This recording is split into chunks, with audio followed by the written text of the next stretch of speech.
Go Eagles! Nigeria 3, Tunisia 2. What a good performance. What a fantastic performance. Like, I'm so glad because I never expected Nigeria to be this good. In their match against Tanzania, I never rate them with it because I know that Tanzania is such a poor nation. I cannot rate Nigeria with Tanzania because the gap margin between them is so long. You can't really bring them together. In any angle, Nigeria is far better than them. So my thought was that I'll be using Tunisia to measure the strength of Nigeria.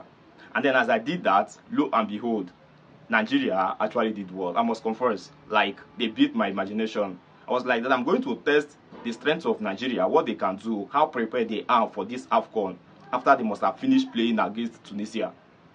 And then, as they played against them, they won them 3 goals to 2. 3 goals to 2. And then their performance was so good that throughout the first half, Tunisia could not even record any shots on target. And then the goal that they scored the first goal came as a mistake. The other one was a penalty. So I can put it that Tunisia didn't even score from an open play.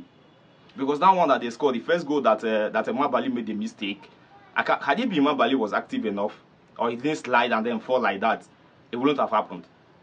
So Tunisia couldn't score from an open play to the extent that they were awarded a penalty and then a mistake from Stanley Mabali gave them 2 goals. But all the same, it doesn't matter. The end is what justifies the means, not minding the process that Nigeria underwent to get these 3 points. The most important thing is that they have gotten the 3 points and then they are qualified into the round of 16. Even though one match is still remaining, yes, they still have to play against Uganda. But all the same, that one will be a walkover for them. Whether they win or whether they lose, it doesn't count again because the 6 points has been secured. And then this is how it is now. Nigeria is having 6 points. Tunisia is having 3 points. Then Uganda and Tanzania, they have 1 point each for themselves. So Nigeria, whether they lose their next match or whether they win their next match, it is still the same thing. They have qualified into the round of 16.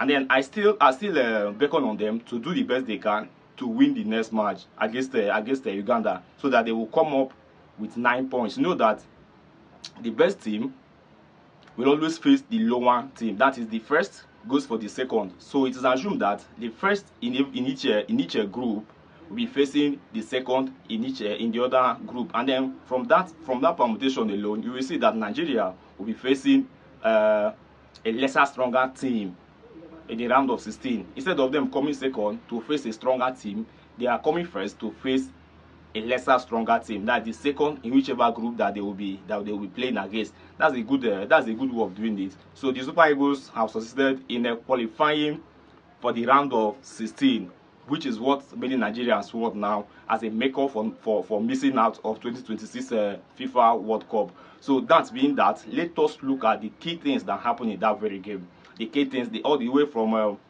the defensive tactics of Nigeria, their midfield combination, the attack, the mistakes of Stanley Mwabali. We are going to address them in this very video. But before we do that, for those of you that have subscribed to my channel, I so much appreciate. Thanks so much for the support. Though we are still growing, I so much appreciate it. And then those of you that are still coming across this channel for the first time, please do well to subscribe to this channel, like this video, and also turn on the notification button. Please do well to support me.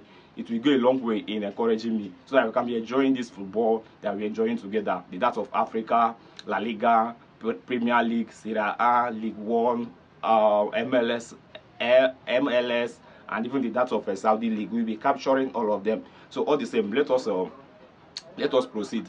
Nigeria versus Tunisia, 3 goals to 2. First thing first, we are going to address the issue of Stanley Mwabali. Stanley Mwabali, I see no difference between him and Francis Uzoho right now.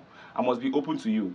There is no much difference between Stanley Mwabali and Francis Uzoho, because this guy is now very consistent in mistake making. In errors, Stanley Mwabali is highly consistent in all those things that I'm talking to you now, which is not helping issue. He has cost Nigeria many goals. And then, to my greatest surprise, these people are still relying on him. At this point, Stanley Mwabali needs to be dropped. That goalkeeping position of Nigeria is never his birthright.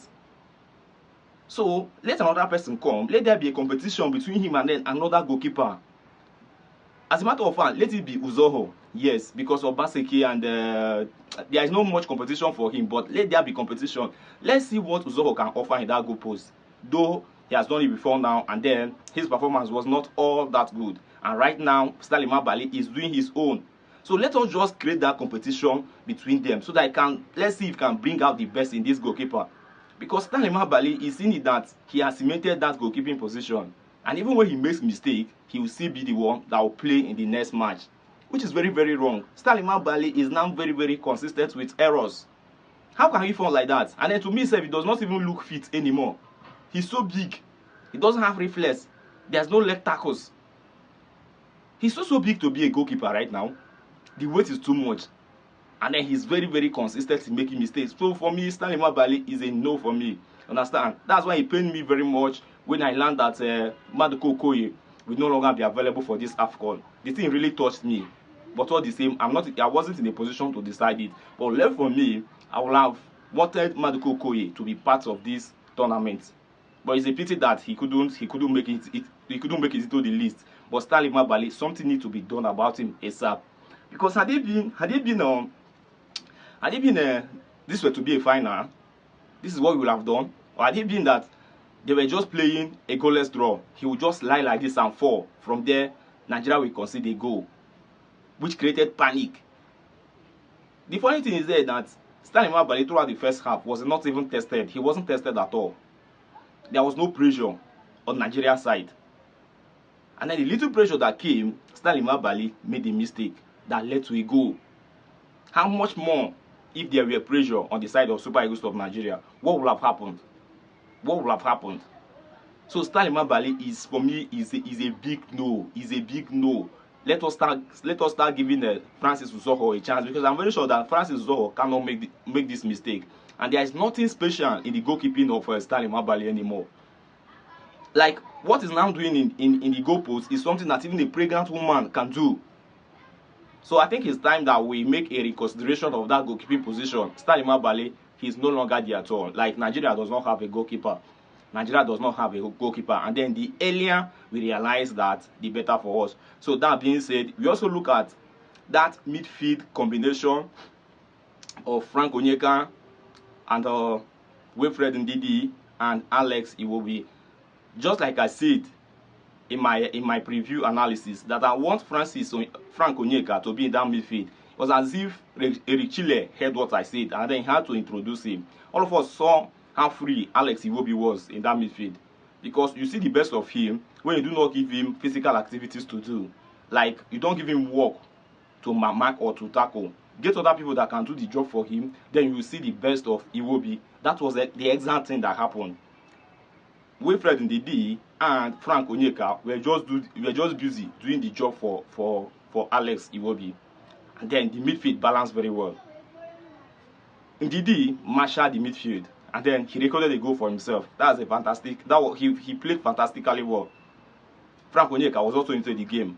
Wilfred Ndidi was also into the game. And then it happened that there were other players there that was creating chances, unlike how it was when Nigeria played against Tanzania, which is a bonus. And then I must also give a shout out to Eric Chile, because he made 2 good changes that actually changed the game. The introduction of Ako Adams and Bruno Onyemaechi, where he rested Zaidu Sanusi, and then he also rested Samuel Chukwueze. Ako Adams played in the position of Samuel Chukwueze, and then Bruno Onyemaechi played in the position of Zaidu Sanusi. And then I like that competition that he created there, because Zaidu has not been doing much there. And from a performance that Bruno put up today, he's actually a better player than Zaidu. So I'll prefer it if Eric Chile will continue to play Zaidu, Bruno Onyemaechi in that position, and then let Zaidu Sanusi be sitting on the bench. So that's a very good tactical change. And then Ako Adams also played fantastically well. Like, nobody remember that Chukwueze was not even in the game. He played fantastically well. And then all of us all saw it. We all admire his work rate. And then I hope that in the subsequent matches that Ako Adams will be repeating or replicating what he just did against Tunisia. Then talking about the back line, I must applaud them. We have Kevin Bassi, we have Ajayi, we have Bruno Yemechi, then we have what's this one's name? I can't remember. This one that considered the penalty for Nigeria through the handball. What's his name? He plays in Turkey. So both of the three of them, they actually formed a good partnership, I must confess. Outside that handball, which for me is not even supposed to be a handball, because Nigeria, the rules have changed now. And I don't know whether Afcon is still operating in a old handball rules. The rules have changed. There is no way the ref will, like, let's say if it were to be in Europe now, you see them blowing such handball. No, it doesn't happen. But I'm surprised that it happened. But all the same, at the end, Nigeria still ended up winning the game. So looking at the attack of the Super Eagles of Nigeria, where you have Ademola Lookman, you have Victor Osimhen, then you have Akko Adams.